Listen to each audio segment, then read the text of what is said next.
గత 6 నెలలుగా 4 సంవత్సరాలుగా ఆంధ్రప్రదేశ్లో వైసీపీ ప్రభుత్వం పెడుతున్న అక్రమ కేసులు మొదటగా అచ్చెన్నాయుడు గారి మీద అయితేనేమి, కొల్లు రవీంద్ర గారి మీద అయితేనేమి, దేవినేని ఉమా, బోండా ఉమా,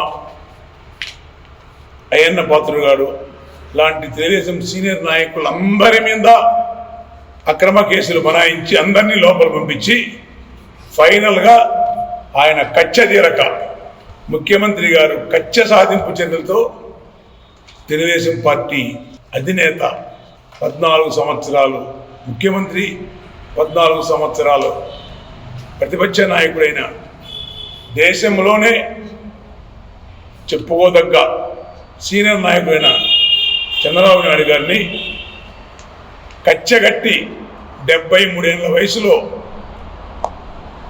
అంటే ఎంతటోడు కానీ ఎన్ని పదవులు చేసినా ఎంత వయసు కానీ నిజంగా తప్పు చేస్తే జైలు పంపించడంలో దాని ఎక్కడ మేమెవరు ఖండించడంలే.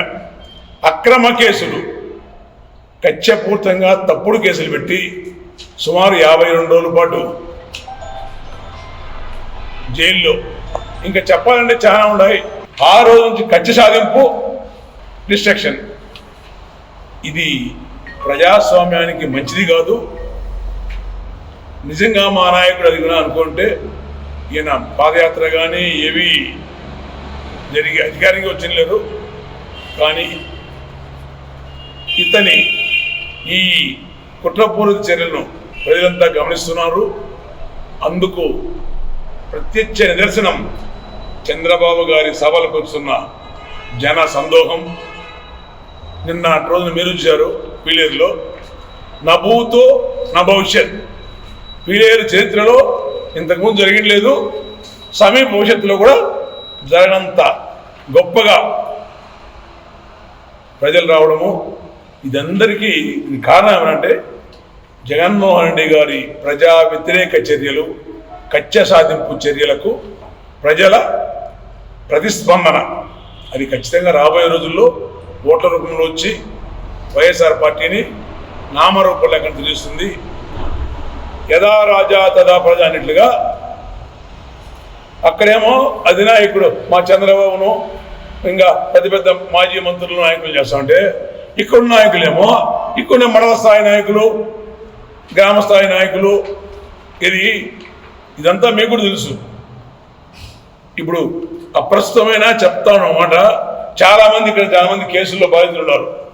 ఎవరు ఆ రోజు అక్కడ స్పాట్లో కూడా లేరు. అది ప్రత్యక్షంగా ఎవరికైనా ఎప్పుడైనా నిరూపించగలం కూడా. వాళ్ళు తిరిగేసినా పోలీసులు ఏమైనా అర్థం కాదు. ఇప్పుడు మళ్ళీ పోలీసులే ఆ రోజు ప్రజలకు రాలేసినారు.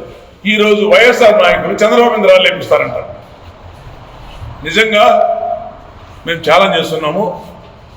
దమ్ము ధైర్యం ఉంటే చంద్రబాబు ఒక వ్యక్తి కాదు, ఒక శక్తి. ఆయనతో పాటు చంద్రబాబు తెలుగుదేశం పార్టీకి ఉన్న సైన్యం 50 లక్షల పైచిలకు, అంటే మా కుటుంబాల దగ్గర నుంచి 1.5 కోటి మంది చంద్రబాబు, 2 కోట్ల మంది చంద్రబాబుకు అండగా ఆపుగా ఆయన బాటలాడుస్తారు. ఎవ్వరు చంద్రబాబు ఇంకా మేమన్నీ అవన్నీ అంటే బాగుండదేమో, అవన్నీ పెరగడము పీకడము అసహ్యంగా ఉంటాయి. ఎవ్వరు చంద్రబాబు గారిని టచ్ గారిగా దర్యాపులో పోలేరు. భవిష్యత్తులో రాబోయే ఎన్నికల్లో మా నాయకుడు చంద్రబాబు గారు అత్యధిక మెజారిటీతో ఊహించే ముఖ్యమంత్రి అయ్యి ఈ సర్వనాశనం చేసిన ఆంధ్రప్రదేశ్ వ్యవస్థలన్నీ గాడిలో పెట్టి ఈ ఆంధ్రప్రదేశ్ను తిరిగి బతికిస్తాడని ప్రజలందరూ కోరుకుంటున్నారు. అది 100కి 100 భాగాలు జరుగుతుంది. త్వరలోనే రాబోయే ఏప్రిల్ ఎలక్షన్స్లో అత్యధిక మెజారిటీతో, ఊహించలేని మెజారిటీతో వైఎస్ఆర్ పార్టీని నామరూపం లేకుండా బంగాళాఖాతంలో కలిపి తెలుగుదేశం పార్టీని గెలిపించి చంద్రబాబు నాయుడు గారిని ముఖ్యమంత్రిని చేసి ఆంధ్ర రాష్ట్రాన్ని మళ్ళీ తిరిగి ఆంధ్ర రాష్ట్రానికి మంచి భవిష్యత్తును కలిగిస్తారు నమ్మకం ఉంది. 100కి 100 భాగాలు జరుగుతుంది. ఆ విధంగా ప్రజలందరూ ఆలోచించి తెలుగుదేశం పార్టీని ఆశీర్వదించి చంద్రబాబు గారి నాయకత్వాన్ని బలపరచాలని కోరుకుంటూ థ్యాంక్స్ ఫర్ ఎవ్రీథింగ్.